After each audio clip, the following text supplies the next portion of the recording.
धमकी देताय. राजीनामा देऊन परत निवडून दाखवा ना तुम्ही. मानतो मग आम्ही तुम्हाला पण हिंमत असेल तर. साहेब ते नेहमीच बोलत असतात. एक व्यक्ती आहे नेहमीच मला मागून शिवाय देत असते स्टेजवरतून. महिला तुम्ही अनेक वेळा मान अपमान करत असते. त्या संदर्भात उद्धव ठाकरे कधीच दखल घेतली नाही.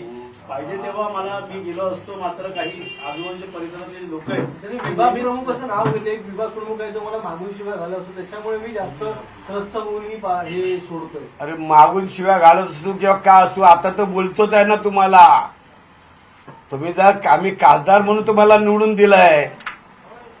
उद्धव बाळासाहेब ठाकरे 10 वर्ष तुम्ही घरीच होतात की. शिवसेना उद्धव बाळासाहेब ठाकरे प्रवेश केलात आणि तुम्ही निवडून आलात ना. या भांडूपच्या ईशान्य मुंबईच्या जनतेने तुम्हाला काय म्हणून निवडून दिलं?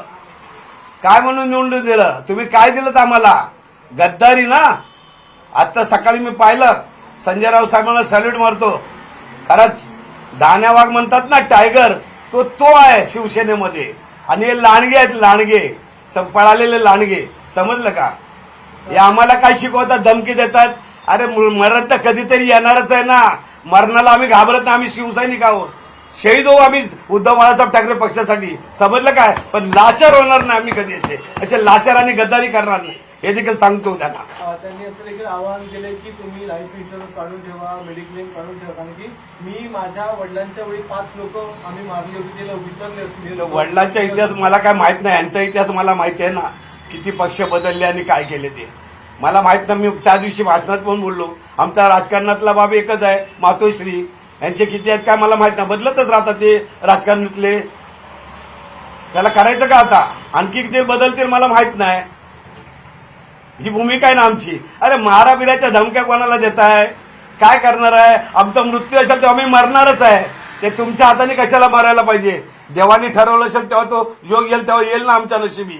ते तुम्ही नाही आम्हाला ठरवायचं. तुम्ही ना आमची मृत्यू ठरवायचे किंवा स्मशानात जायचं. ते समजलं का? माझ्या घरच्यांना टार्गेट करू नका त्याचं म्हणणं आहे. नेहमी बाहेर गेलं तिकीटच्या संदर्भात होतं की मी तिकीट मागायला गेलो नव्हतो. अरे निव्वळ खोटं बोलतो हा माणूस. निव्वळ खोटं बोलतो. काय अर्थ आहे का बोलण्याला? एवढे दिवस काय नाही बोलला मग? आताच बोलतो काल. डिस्टर्ब झाला, डिस्टर्ब.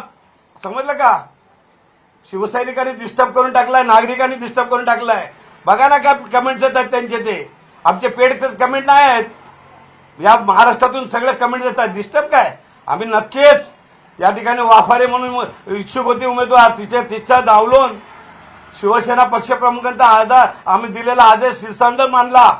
तिथं काल सगळे ऐकलं ना तुम्ही. संजय राऊत साहेबांनी बोलले ना. आमच्या धानावाग बोलला की काय काय केलं नाही काय नाही. आणि निवडून आणली ना आम्ही.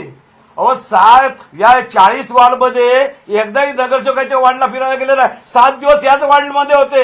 हे तुम्हाला माहिती असेल मीडियाला. 7 दिवस या वॉर्डमध्ये होते एका वॉर्डला.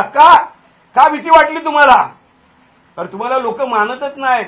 उद्धव बाळासाहेब ठाकरे पक्षाने उमेदवारी दिली म्हणून तुम्ही निवडून आलात. तुम्ही या धमक्या बिमक्या आम्हाला देऊ नका.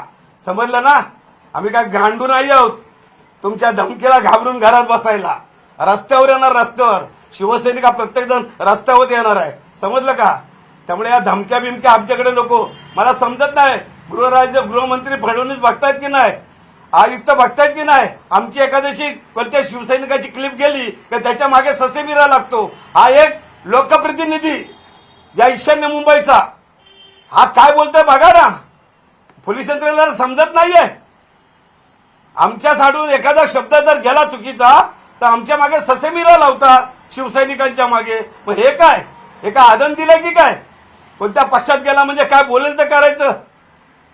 हे खपवून घेणार नाही भांडूपची जनता आणि शिवसैनिक ईशान्य मुंबईचा. त्यांची मुलगी अजूनही राजूल पाटील इकडे नगरसेविका ती अजूनही मातोश्री सोबत आहे, उद्धव ठाकरे सोबत. आणि त्यांचे वडील बरोबर आपली विभाग प्रमुख म्हणून काय भूमिका? साहेब मी पक्षप्रमुखांशी बोललोय.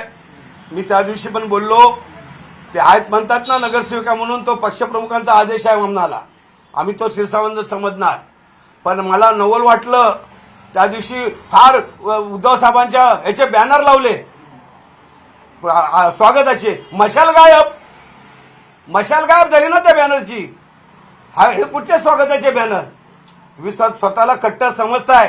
साहेबांना सांगितलं म्हणतात की मी तुमच्या बरोबर, मी तुमचीच आहे, तुमच्या पक्षामध्येच राहणार आहे. मग हे काय? एका दिवसामध्ये फरक पडला? 8 तासात फरक पडला? त्यामुळे या गोष्टी आम्हाला शिकवू नका. आम्ही फार मुरलेले आहोत. तुम्ही तरी घर बदलून आलात, पण आमचा जन्मत मुहूर्त या ठिकाणी शिवसेनेमध्ये झालेला आहे. आणि तो पण उद्धव बाळासाहेब ठाकरे डिस्टर्ब झाला. आम्हाला अनेक आमिषा आली हो, आम्हालाही आमिषा आली. आम्ही कोणत्या आमिषाला बळी नाही पडलोय. निष्ठावंत राहिलो आणि निष्ठावंत म्हणून मरणार. गद्दार म्हणून मरणार नाही. गद्दार म्हणून स्टॅमर नाही घेणार आम्ही. आमच्या कुटुंबावरती पण नाही घेणार.